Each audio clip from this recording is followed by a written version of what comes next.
Hi everyone, welcome to my YouTube channel.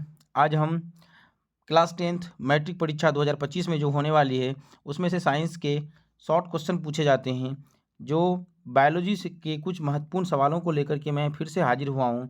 चलते हैं, आज का क्लास का पहला प्रश्न लेते हैं। क्या है हमारा पहला प्रश्न? हमारा पहला प्रश्न है, श्वसन क्रिया के दौरान क्या होता है? श्वसन क्रिया के दौरान क्या होता है? तो इसमें हमारा श्वसन क्रिया के दौरान क्या होता है, हमारे फेफड़े जो क्या करते हैं, बाहरी वातावरण से ऑक्सीजन ग्रहण कर शरीर की कोशिकाओं में पहुंचाया जाता है, जहां इसका उपयोग ग्लूकोज के ऑक्सीकरण में होता है तथा जैव ऊर्जा एटीपी का उत्पादन होता है। इस क्रिया से उत्पन्न कार्बन डाइऑक्साइड को फिर कोशिकाओं से शरीर के बाहर निकाल दिया जाता है। श्वसन क्रिया के दौरान ये निम्न प्रक्रियाएं होती हैं, इसको याद रख लीजिएगा। ये 2 नंबर क्वेश्चन का ये महत्वपूर्ण क्वेश्चन है जो कि कई बार बार एग्जाम में पूछे जाते हैं, इसलिए याद रख लीजिएगा। आज की क्लास का दूसरा क्वेश्चन लेते हैं। क्या है दूसरा क्वेश्चन? दूसरा क्वेश्चन है,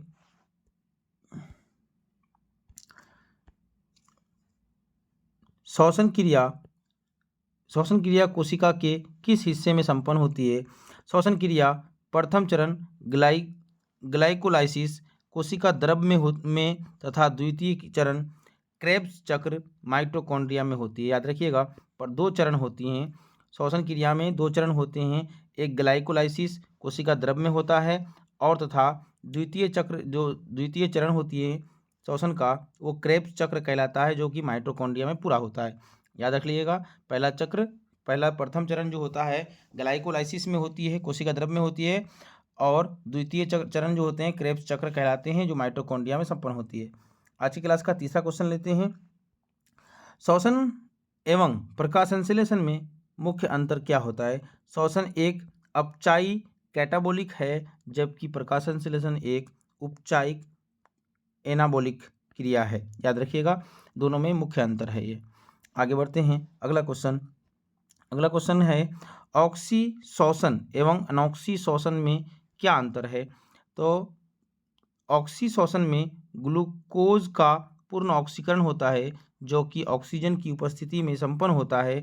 अनॉक्सीशोषण में ग्लूकोज का आंशिक ऑक्सीकरण होता है, जो ऑक्सीजन की अनुपस्थिति में संपन्न होता है। याद रखिएगा, ऑक्सीशोषण और अनॉक्सीशोषण। ऑक्सीशोषण जो होता है ऑक्सीजन की उपस्थिति में होता है, अनॉक्सीशोषण ऑक्सीजन की अनुपस्थिति में होता है। याद रखिएगा।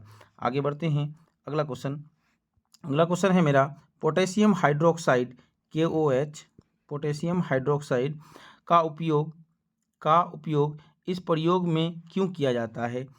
पोटेशियम ऑक्साइड का उपयोग श्वसन की प्रक्रिया में क्यों किया जाता है? याद रखिएगा, तो क्योंकि पोटेशियम हाइड्रोक्साइड है KOH, क्योंकि ये श्वसन की प्रक्रिया में क्यों किया जाता है, प्रकाश संश्लेषण की प्रक्रिया में क्यों किया जाता है?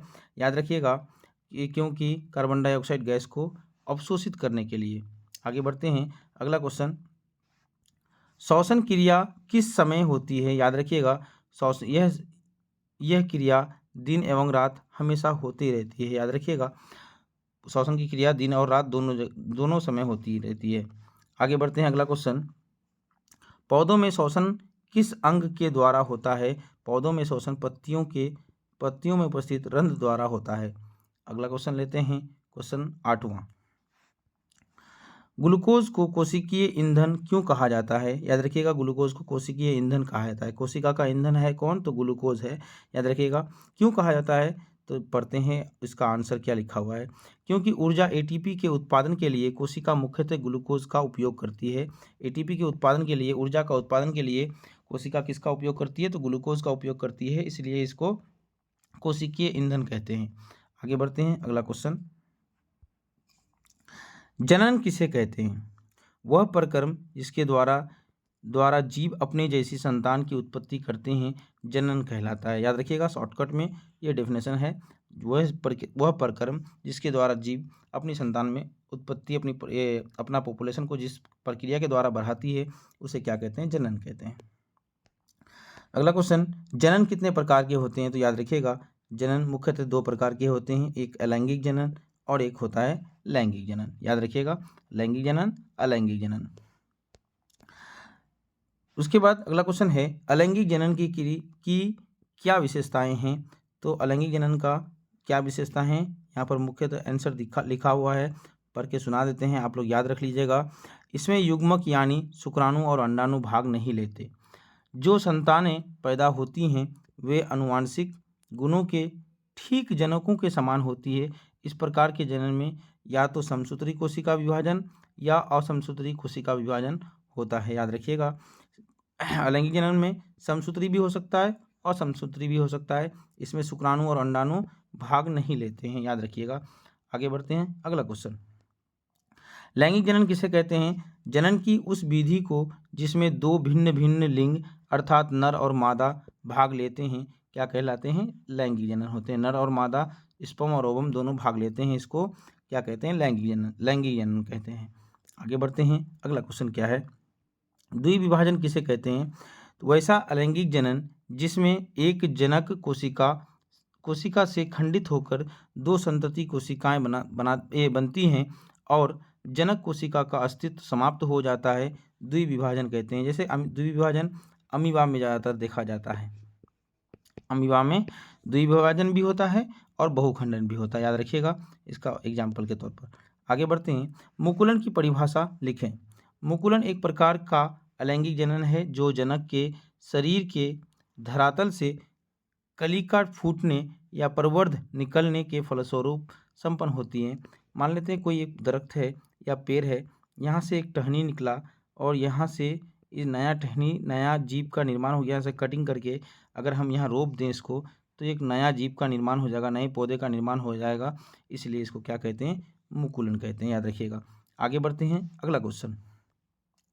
ईस्ट किस प्रकार का जीव है? तो याद रखिएगा, ईस्ट एक कोशिकीय कवक है। ईस्ट क्या है? एक कोशिकीय कवक है, याद रखिएगा। आगे बढ़ते हैं, अगला क्वेश्चन। किस प्रकार के अलैंगिक जनन में जनक का अस्तित्व समाप्त हो जाता है? तो याद रखिएगा, द्विविभाजन या बहुखंडन में जो जीव होते हैं जिससे ये द्विविभाजन या बहुखंडन होता है उसका अस्तित्व समाप्त हो जाता है।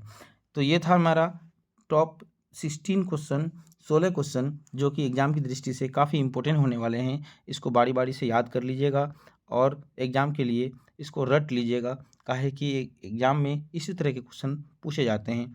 तो आज का क्लास यहीं पे समाप्त होता है। नमस्कार।